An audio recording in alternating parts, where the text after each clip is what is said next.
Now, if you're like most people, you've heard about the runner's high, a phenomenon attributed to the release of brain chemicals that cause athletes to experience increased energy, euphoria, and pain-killing effects. Wouldn't you like to know how to turn it on? Then you'll want to pay very close attention.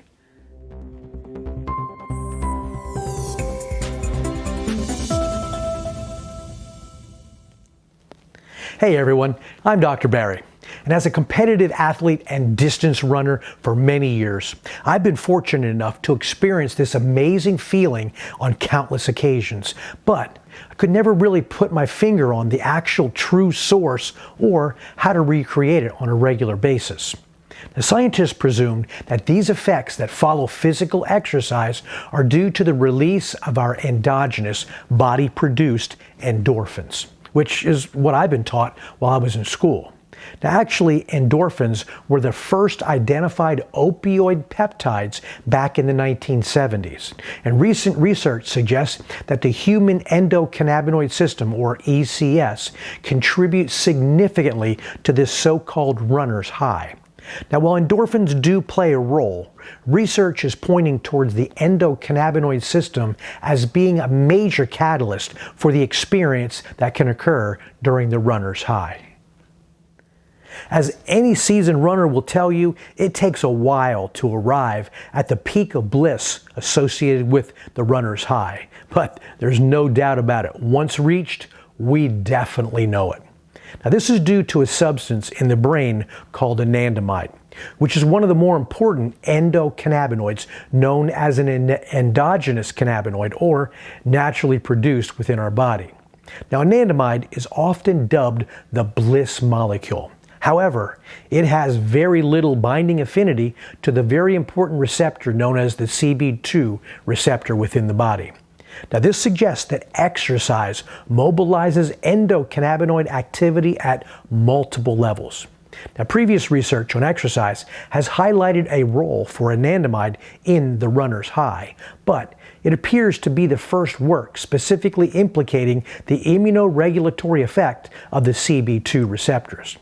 Endocannabinoids, such as anandamide, are neurotransmitters that appear to play a major role in generating these rewards by activating the cannabinoid receptors in the brain's reward regions during and after exercise.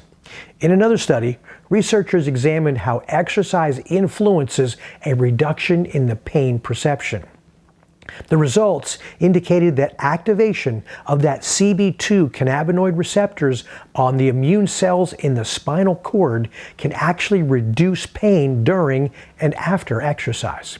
In addition to reducing pain, exercise also increases the concentration of anandamide in the spine, as well as cause the immune cells to produce more CB2 receptors. So what I'm saying is that the more anandamide production and there's more CB2 receptors to receive it, it's something that's going to be activated and stands to reason as it affects the body and will greatly be magnified in its effect.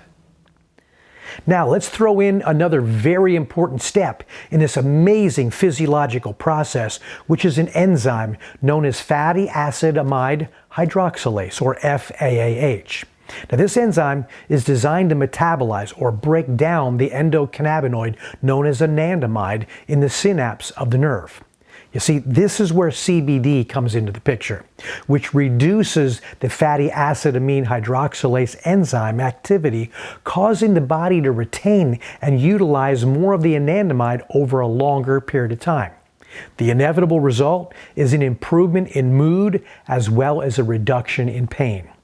Now, this is similar to a physiologic discovery of how a 71-year-old woman has never experienced pain or anxiety in her entire life.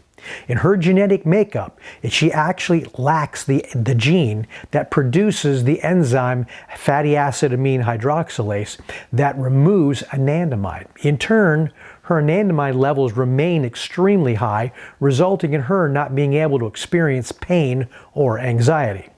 Now, this also happens to be one of the reasons CBD is being studied for the treatment of pain reduction as well as mood disorders. For an athlete, utilizing CBD combines the uplifting effects of an increase in the amount of anandamide along with the benefits that CBD is known for. That is, reducing inflammation, relieving pain, and also keeping the body in a state of homeostasis, as well as many other things. Have you ever wondered why you feel good even hours after a workout, or why you sleep like a baby that night? Well, that's because your amazing endocannabinoid system is hard at work and functioning correctly. Unfortunately, for some people, the endocannabinoid system may be out of balance. By simply adding CBD to your fitness regimen, it may pay huge dividends by helping us to attain a blissful euphoric feeling, reduction in pain, both during and following exercise, as well as reducing inflammation.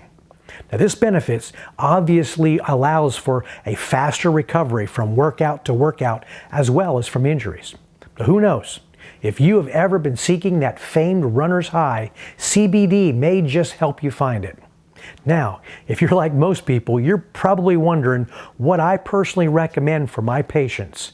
And if you head on over to cbdpro.com, you'll learn from my experience as a doctor working with CBD since 2013. And under the Education tab, you'll discover a library of videos on this and other amazing CBD topics.